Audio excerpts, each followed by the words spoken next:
नमस्कार विद्यार्थी मित्रांनो, अर्थनिर्भर इकॉनॉमिक्स मेंटरशिप बॅच मध्ये तुम्हाला सगळ्यांचे सहर्ष स्वागत.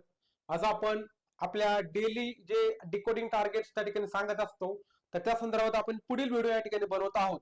तर ज्यांच्यापैकी कुणी आपले मेंटरशिप बॅच बद्दल माहिती घेतलेली नसेल किंवा पहिल्यांदाच हा व्हिडिओ पाहत असेल, तर त्यांच्यासाठी मी थोडक्यात अगोदर माहिती करून देतो. आपली बॅच चालून आता जवळपास 5-6 दिवस झालेले आहेत.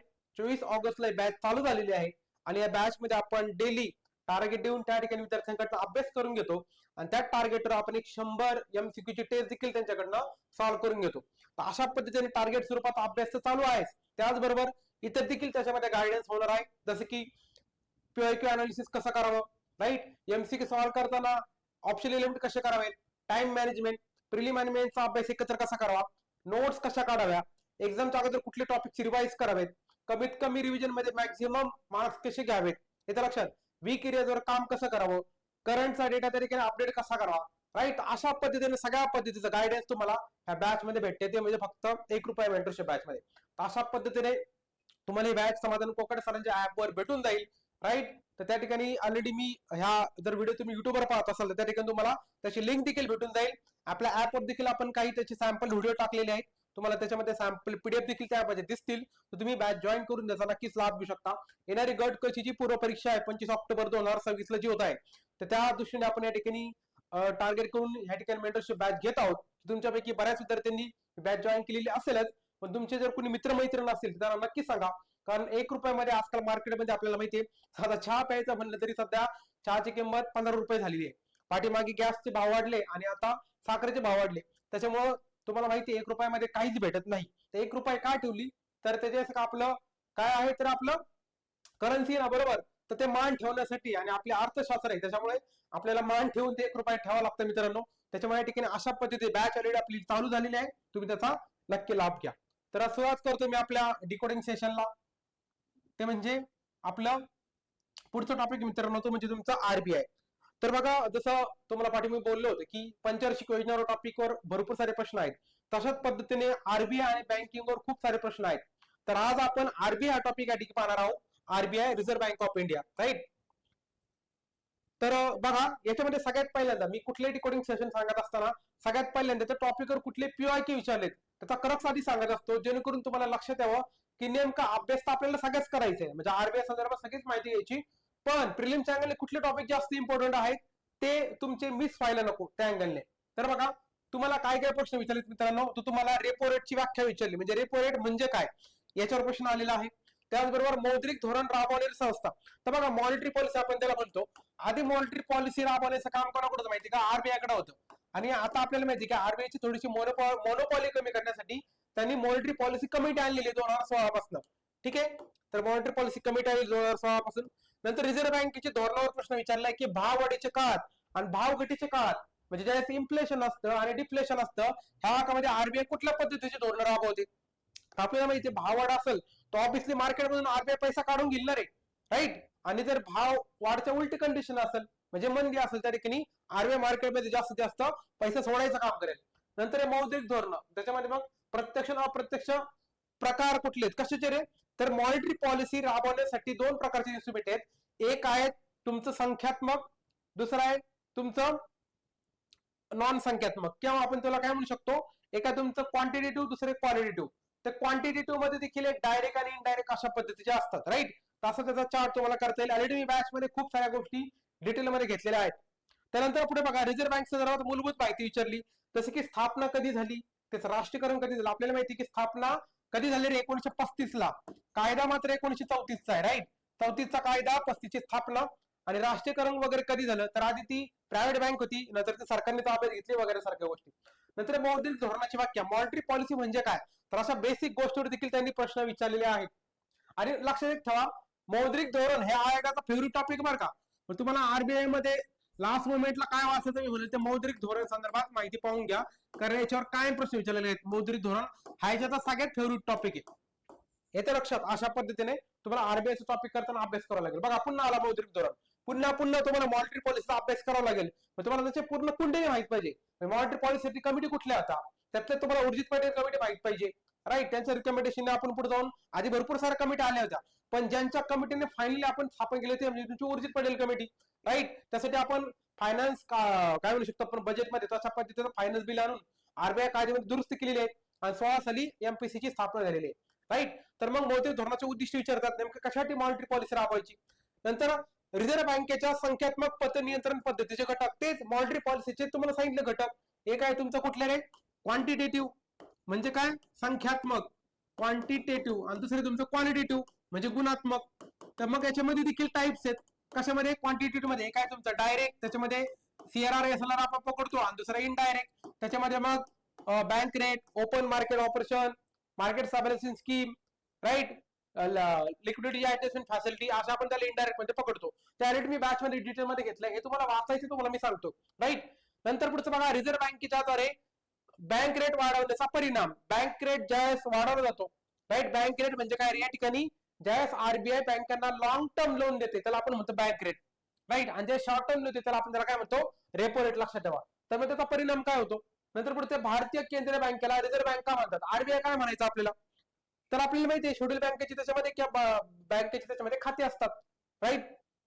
नंतर पुढचं आहे भरपूर सारे त्याला कारण आहेत. रिझर्व्ह बँकेला रिझर्व्ह बँकेच का म्हणावं, त्याला खूप सारे कारण आहेत, एकच कारण असं नाही, पण मेन कारण तुम्हाला त्यातलं काय माहिती पाहिजे. नंतर रेपो रेट आणि काय म्हणू शकतो आपण, रेपो रेट झाले बघा, ते रेपो रेट पाहिजे बरं का, ते रेपो रेट डबल झाले. रेपो रेटची संकल्पना तुम्हाला विचारली, रेपो रेट काय भानगडे, तर ज्या रेटने आरबीआय काय करते, बँकांना कर्ज देते शॉर्ट टर्म साठी, त्याला म्हणतात रेपो रेट, राईट. नंतर सीआरआर तुम्हाला सांगितलं कॅटेगरी बघा, क्वांटिटेटिव्ह मध्ये डायरेक्ट आणि इनडायरेक्ट, त्याच्यामध्ये सीआरआर एसएलआर आपण पकडतो. तर डायरेक्ट वर प्रश्न विचारलाय, सीआरआर एसएलआर दोघं माहित पाहिजे, दोघांमधला फरक तुम्हाला माहित पाहिजे. नंतर पुढे बघा, 10 रुपयाच्या नाण्याचं मोजमाप. आता करन्सीवर जास्त प्रश्न येत नाही बरं का, हे प्रिव्हियसली विचारले जायचे, आता जास्त याच्यावर विचारत नाही. ते नाणी नोटा बदलले बघा त्याच्या पाठीमागे भरपूर, त्याच्यामुळे त्याच्यावर त्यांना ते मोजमापावर प्रश्न विचारतात, त्याच्यावर काय मग कशाचं चिन्ह आहे, कोणाचा फोटो आहे, नामकन दमकन, ते तसे प्रश्न विचारतात. आता याच्यावर विचारत नाहीत, याच्यावर जास्त फोकस करू नका. भले तुम्ही ते कंटेंट वाचा, पण शेवटच्या मोमेंटला रिवाइज करायची जास्त गरज नाही. हा, हे मात्र गरजेचं, कारण का मॉनिटरी पॉलिसी धोरणावर कायम प्रश्न विचारले जातात, राईट. की ओपन मार्केट ऑपरेशन, मग कोणते मध्यवर्ती बँकेच्या गुणात्मक पत नियंत्रणचे साधन नाही, जे की हे काय गुणात्मक नाही ना, हे कसं आहे, हे क्वांटिटेटिव्ह आहे ना, हे विचारले गुणात्मक नाही. मग ओपन मार्केट ऑपरेशन त्यांनी खाली दिलेलं होतं, जे की नव्हतं ऑप्शन पैकी. नंतर रिझर्व्ह बँक स्थापनेचं वर्ष विचारलंय, तुम्हाला आताच बोल 1935. राष्ट्रीयकरणाचं वर्ष कधी झाले, मग तुम्हाला गंडावण्यासाठी एसबीआयचं पण स्थापना वर्ष देतात बरं का, कधी कधी एसबीआय आणि आरबीआय तुम्हाला गंडावण्यासाठी मिक्स करतात इयर. नंतर स्टेट बँक ऑफ इंडियाची स्थापना कधी झाली बघा, आला की नाही पुढचा प्रश्न, स्टेट बँक ऑफ इंडियाची स्थापना वर्ष. आता त्यांनी थोडंसं एकाच प्रश्नामध्ये विचारले बरं का, ते तुम्हाला वेगळं नाही, हे सगळं एकाच प्रश्नामध्ये विचारलेलं आहे. May be match the pair मध्ये विचारलेलं आहे, राईट. एकदा चेक करून घ्या, पण एकाच प्रश्नामध्ये विचारलेलं आहे. नंतर रिझर्व्ह बँकेचे मुख्यालय ठिकाण, आधी आपल्याला माहिती कलकत्ता होता, आता मुंबई झाले, राईट, अशा पद्धतीने. नंतर पुढचे आरबीआय डिसेंबर 97 मध्ये काय केलं त्यांनी, कृषी कर्जावरील एक उच्चस्तरीय कमिटी त्यांनी नाव विचारलं होतं. ते कुठली कमिटी आहे, तर आरवी गुप्ता कमिटी आहे. आणि याच्यात जाऊन पुढे जाऊन आपल्याला माहिती आहे किसान क्रेडिट कार्ड आणले सरकारने, कशासाठी, शेतकऱ्यांना लोन देण्यासाठी, राईट, तशा पद्धतीने. नंतर आरबीआयने फायनान्शियल इन्क्लुजन डॅशबोर्ड आणला होता, तर तुम्हाला वेगवेगळ्या डॅशबोर्डचा अभ्यास करावा लागेल. तर त्यांनी विचारलं होतं आंतरदृष्टी डॅशबोर्ड कधी लॉन्च झालाय, त्याचा आन्सर होतं जून 2023. अशा पद्धतीचे डॅशबोर्ड, ऍप, पोर्टल, कारण सध्या डिजिटलचा जमाना आहे, राईट, त्याच्यामुळे तुम्हाला अशा पद्धतीचे लेटेस्ट प्रश्न विचारले जाऊ शकतात, राईट. तर या विचारून तुम्हाला ओव्हरऑल सगळं काय म्हणू शकतो आपण, टॉपिकची लिस्ट कुठली पीओआय की आतापर्यंत करून तुम्हाला मी काय सांगितलं, हे सगळं पीओआय की आहे. म्हणजे काय, याच्यावर तुम्हाला ज्यावेळेस तुम्ही रिव्हिजन कराल एक्झामच्या अगोदर, ते ह्याच्यावर जास्त फोकस करा, कारण हे ट्रेंडिंग वाले टॉपिक आहेत. हा, तुम्हाला अभ्यास करताना मात्र सगळंच करायचं, तुम्हाला मी सब टॉपिकची लिस्ट देणार आहे बघा, अभ्यास करताना सगळ्यांचा अभ्यास करायचा आहे, राईट. तर बघा आरबीआय संदर्भात तुम्हाला काय काय अभ्यास करायचा. सगळ्यात पहिल्यांदा म्हणजे सुरुवातपासून एकदम बघा, आपल्याला एखाद्या गोष्टीचा अभ्यास करायचा ना, त्याची पूर्ण कुंडली तुम्हाला माहित पाहिजे, तेव्हा कुठे मग तुमचा प्रश्न कसा फिरून येऊ द्या, राईट. आणि ते ऑलरेडी आपण अर्थवेद नावाची बॅच आहे आपली, त्याच्यामध्ये ऑलरेडी मी सगळ्या खूप गोष्टी डिटेलमध्ये कव्हर केलेल्या आहेत. तुम्ही ही बॅच जर एकदा केली तर तुम्हाला बाकी कुठलाही कंटेंट वाचायची गरज पडणार नाही. बघा, सेंट्रल बँक म्हणजे काय, नेमकं मध्यवर्ती बँक. आता आपली आरबीआय काय रे, सेंट्रल बँक आहे ना, आपण त्याला आरबीआय म्हणतो, फक्त एवढंच आहे, ही जेनेरिक नाव झालं सेंट्रल बँक. मध्यवर्ती बँक म्हणजे अपेक्स बँक तुमच्या देशाची. मग आरबीआयची हिस्ट्री काय आपल्याला माहिती आहे, कुठला यंग हिल्टन कमिशन आलेला होता, तर यंग हिल्टन कमिशनच्या रिकमेंडेशन नुसार तर आपण आरबीआयची स्थापना केलेली आहे. 1934 चा कायदा आहे, राईट. पुढे मग बँकिंग रेग्युलेशन ऍक्ट आलेले 1949, याद्वारे आरबीआयला देखील पॉवर देण्यात आलेला आहे. म्हणजे 34चा कायद्याद्वारे देखील पॉवर आहे आणि 1949च्या कायद्याद्वारे देखील आहे. मग आरबीआय संदर्भात बाकी माहिती तुम्हाला माहित हवी, राईट. जसे की समजा आरबीआयचं पहिले गव्हर्नर कोण होते, आता माहिती म्हणजे काय रे, की आरबीआयचं गव्हर्नर कोण होते पहिले, त्याच्यातल्या पहिले भारतीय कोण होते, सगळ्यात काळ कोण होते, त्यातली महिला गव्हर्नर कोण राहिलेली आहे, असे कुठले गव्हर्नर होते जे प्राईम मिनिस्टर आहेत झाल्यानंतर, डॉक्टर मनमोहन सिंग, राईट. अशा गोष्टी माहित पाहिजे तुम्हाला. लेटेस्ट वाले एकदा तुम्ही पाहून घ्या. मग आता तुम्हाला माहित पाहिजे ते किती आहेत, 25 आहेत का 26 आहेत का 27 आहेत, त्यांची नियुक्ती कधी झाली, अशा अँगलने.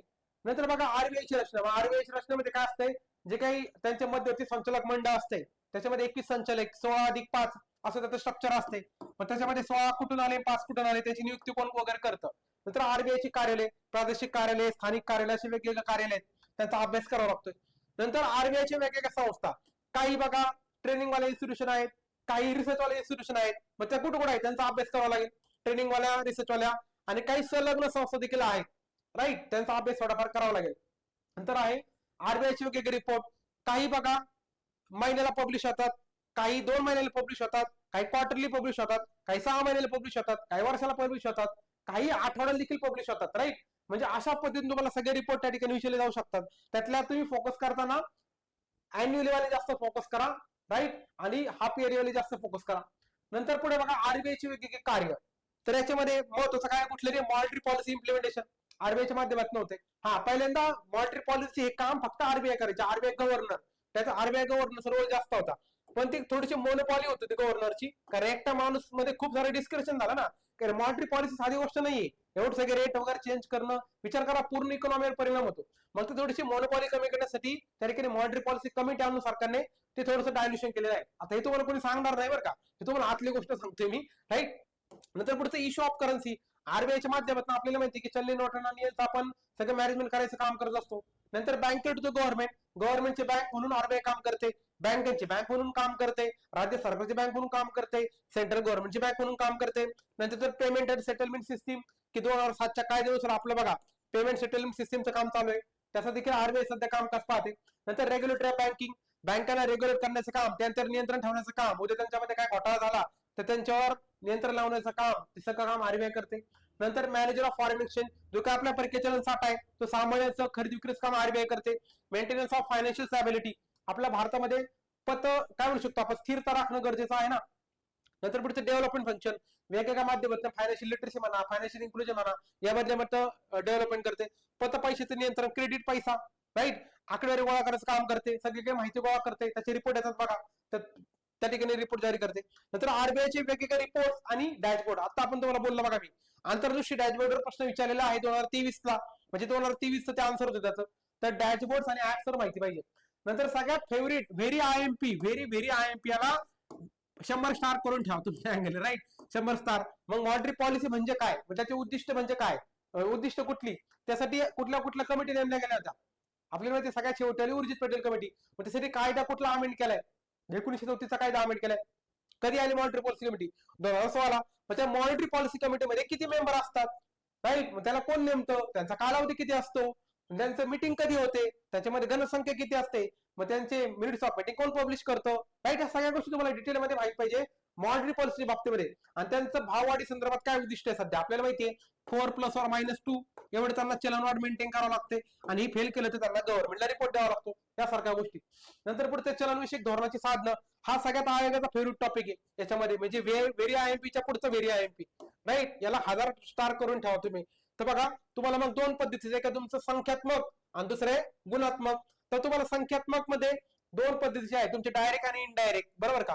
तर त्याच्यामध्ये हे कुठले रे, तर हे प्रत्यक्षवाले झाले, म्हणजे प्रत्यक्ष म्हणजे कुठले, डायरेक्ट, हे कुठले डायरेक्ट वाले झाले. चलनविषयक धोरणाची साधनं आहेत ना, त्याच्यामध्ये क्वालिटेटिव्ह, क्वांटिटेटिव्ह, आणि त्याच्यामध्ये क्वांटिटेटिव्ह मध्ये देखील डायरेक्ट इनडायरेक्ट मध्ये तुम्हाला मी सांगितलं होतं मग बघा सीआरआर रेसला.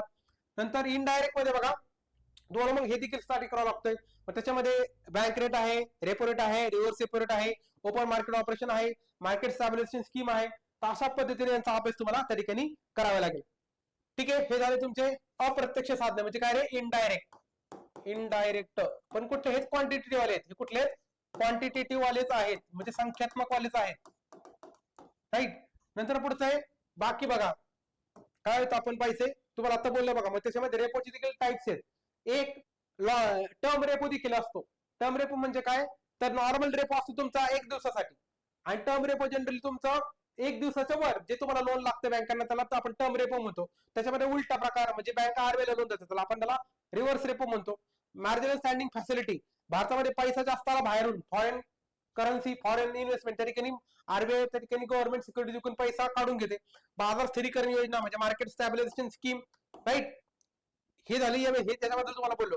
आणि मार्जिनल स्टँडिंग फॅसिलिटी म्हणजे काय, ज्या बँकांकडे सगळा पैसा संपतो म्हणजे सगळे लोन घेऊन झाले, रेपो लिहून झाले, टर्म रेपो घेऊन झाले, मग त्या ठिकाणी आरबीआय काय करते, बँकांना थोडंसं महाग दराने पैसे देते, त्यांना पेनल्टी रेट आपण म्हणतो, ते झालं मार्जिनल स्टँडिंग फॅसिलिटी. आणि ज्याच मार्केटमध्ये पैसा जास्त येतो त्या ठिकाणी आरबीआय पैसा काढून घेते, त्याला म्हणतात मार्केट स्टॅबिलायझेशन स्कीम.